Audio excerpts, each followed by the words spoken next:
3 ऐसी गलतियां जो tarot card reader question framing में कर देते हैं, आज मैं उसके बारे में बताने वाला हूं। दोस्तों, अगर आप एक टैरो कार्ड रीडर हो और क्लाइंट आपसे आकर जब पूछता है मेरी जॉब लगेगी या नहीं लगेगी, मुझे ये घर खरीदना चाहिए या नहीं खरीदना चाहिए, मुझे इस ऑफिस से ट्रांसफर लेनी चाहिए या नहीं लेनी चाहिए, या कोई व्यक्ति पूछता है मुझे इस पर्टिकुलर पर्सन से शादी करनी चाहिए या नहीं करनी चाहिए, तो टैरो रीडर से इस तरह जब कोई सवाल पूछता है तो बहुत से टैरो कार्ड रीडर यही गलती करते हैं कि वो 2 कार्ड निकालते हैं कि उससे शादी करे या ना करे।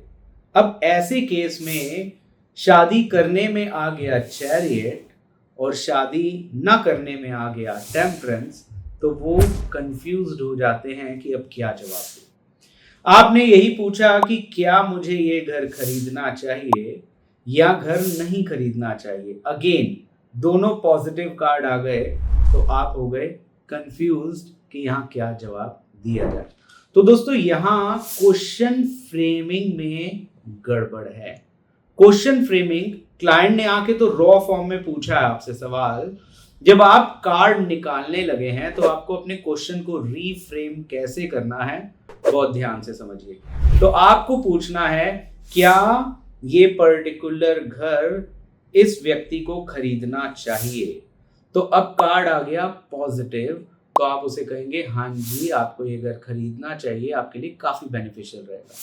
इसी तरह मैरिज के लिए पूछा, इसे शादी करें या ना करें, तो आप ऐसे ही पूछेंगे क्या इस व्यक्ति से शादी करना इसके लिए बेनिफिशियल रहेगा या इनकी मैरिड लाइफ कैसी रहेगी।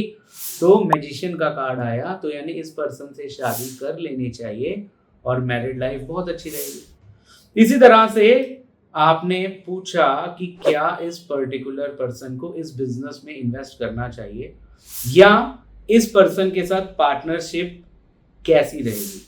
तो कार्ड आ गया अगर नेगेटिव, तो आप बता देंगे कि इस पर्सन के साथ पार्टनरशिप निभेगी नहीं, या ये पर्टिकुलर घर आपको डेफिनेटली नहीं खरीदना चाहिए क्योंकि ग्रहण लगा हुआ है, फाइनेंशियल गेन भी नहीं देगा और कहीं ना कहीं इमोशनल प्रॉब्लम्स भी आएंगी और डिप्रेशन में ले जाने वाली एनर्जीज है उस घर की, तो आपको डेफिनेटली वो घर नहीं खरीदना।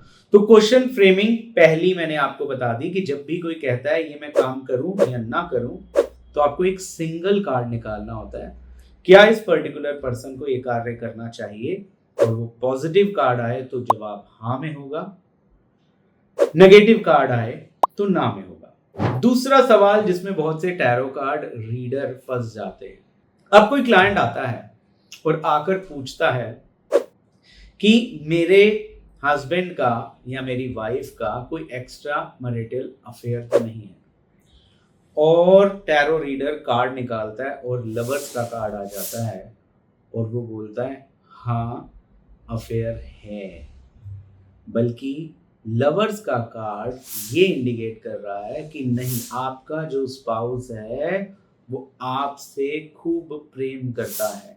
तो यहाँ क्वेश्चन फ्रेमिंग, क्योंकि ये कार्ड यस का है, तो अगर आप सवाल ये पूछते हुए निकाल रहे हो कि इसके स्पाउस का कहीं अफेयर है, या कई गर्लफ्रेंड बॉयफ्रेंड ही आते हैं तो वो पूछ लेती है लड़की की ये जो लड़का है ये इसका कहीं और चक्कर तो नहीं चल रहा, और लवर्स का कार्ड आता है तो टैरो रीडर बोल देता है जी कई जगह चक्कर चल रहा है। ऐसे नहीं करना, आपको वहां क्वेश्चन फ्रेमिंग को अपने माइंड में रीफ्रेम करना है। और रीफ्रेमिंग क्या है, क्या वो पर्सन यानी वो उसका हस्बैंड या उसकी वाइफ या उसका बॉयफ्रेंड उसके प्रति लॉयल है। कार्ड आ गया लवर्स का, हाँ जी लॉयल है, वो आपसे बहुत प्यार करता है, तो आपको लवर्स के कार्ड में ये कहना होगा। इसी तरह दोबारा वही क्लाइंट आया है और उसने पूछा मेरे हस्बैंड का या मेरी वाइफ का या मेरे बॉयफ्रेंड का कहीं चक्कर तो नहीं चल रहा, अफेयर तो नहीं है, तो आपने अगेन रीफ्रेम किया अपने मन के अंदर कि क्या इसका हस्बैंड या वाइफ या बॉयफ्रेंड इसके प्रति लॉयल है, और कार्ड आ गया 3 ऑफ स्वॉर्ड। तो अब ये कार्ड बता रहा है कि वो पर्सन लॉयल नहीं है, वो कुछ ना कुछ ऐसे एक्ट में इन्वॉल्व है जिससे इसका दिल डेफिनेटली टूट चुका भी है और टूटने वाला भी है, तो ये इंडिकेट कर रहा है। अब इसमें हमें रेमेडी भी देखनी है कि हम ऐसी क्या रेमेडी करें जिसका डिस्ट्रैक्शन इधर उधर हो रहा है तो वो वापस अपने हस्बैंड अपनी वाइफ की तरफ रीअट्रैक्टेड कैसे हो जाए, तो उसकी रेमेडी, उसका समाधान भी हमें बताना होता है। तीसरा सबसे महत्वपूर्ण सवाल जो आज की डेट में बहुत से लोग पूछते हैं और आके पूछते हैं, क्या मुझ पर किसी ने कुछ किया हुआ है? तो देखो, पॉजिटिव कार्ड हाँ में जवाब देता है, नेगेटिव कार्ड ना में जवाब देता है।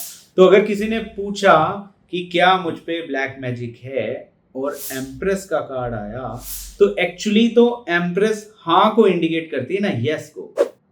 तो पॉजिटिव कार्ड नेगेटिव एनर्जी कैसे बता सकता है?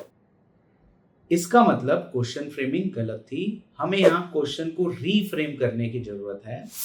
जब क्लाइंट आया, उसने पूछा क्या मुझ पे किसी ने कुछ किया है, कोई ब्लैक एनर्जी है, तो आपने पूछना है अपने अंतःमन में। जब रीफ्रेमिंग करते हैं ना क्वेश्चन की, तो रीफ्रेमिंग हमारी क्या होगी, जो मेरा क्लाइंट है उसके इन एंड अराउंड एनर्जीज कैसी हैं। तो एम्प्रेस का कार्ड आया तो आपको बताना है, नो नीड टू वरी, आप पे ईश्वर की बड़ी कृपा है, रहमत है, आपके इन एंड अराउंड एनर्जीज बहुत पॉजिटिव एंड प्रोडक्टिव है। आपको अपने घर का नॉर्थ ईस्ट सिर्फ ठीक करने की जरूरत है, जिससे लाइफ बिल्कुल ट्रैक पे आ जाएगी। आप इस तरह से उन्हें गाइड कर सकते हैं।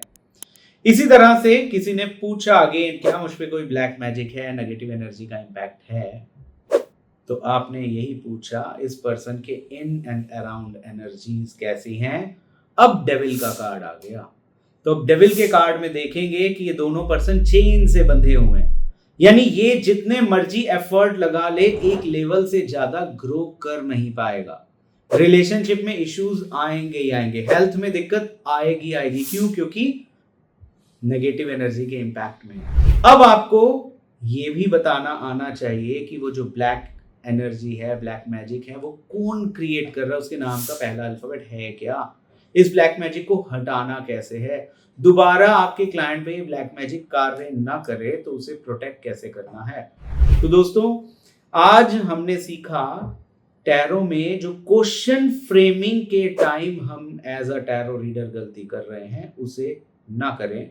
तो जब भी क्लाइंट आ रहा है, वो रॉ फॉर्म में आपसे क्वेश्चन पूछेगा, आपको उस क्वेश्चन की करेक्शन करनी है और उस करेक्शन को करने के बाद कार्ड निकालना है। ये क्वेश्चन की करेक्शन आप अपने अंतःमन में कर सकते हैं, जरूरी नहीं है क्लाइंट के सामने उस सवाल को ऊंची बोलना। आपको किस तरह के सवालों में दिक्कत आती है, किस तरह का क्वेश्चन है जो आप राइट वे में फ्रेम करना सीखना चाहते हैं, नीचे कमेंट बॉक्स में लिखिए। मैं उसे करेक्ट करके जरूर बताऊंगा कि आपकी क्वेश्चन फ्रेमिंग वहां पर क्या होनी चाहिए।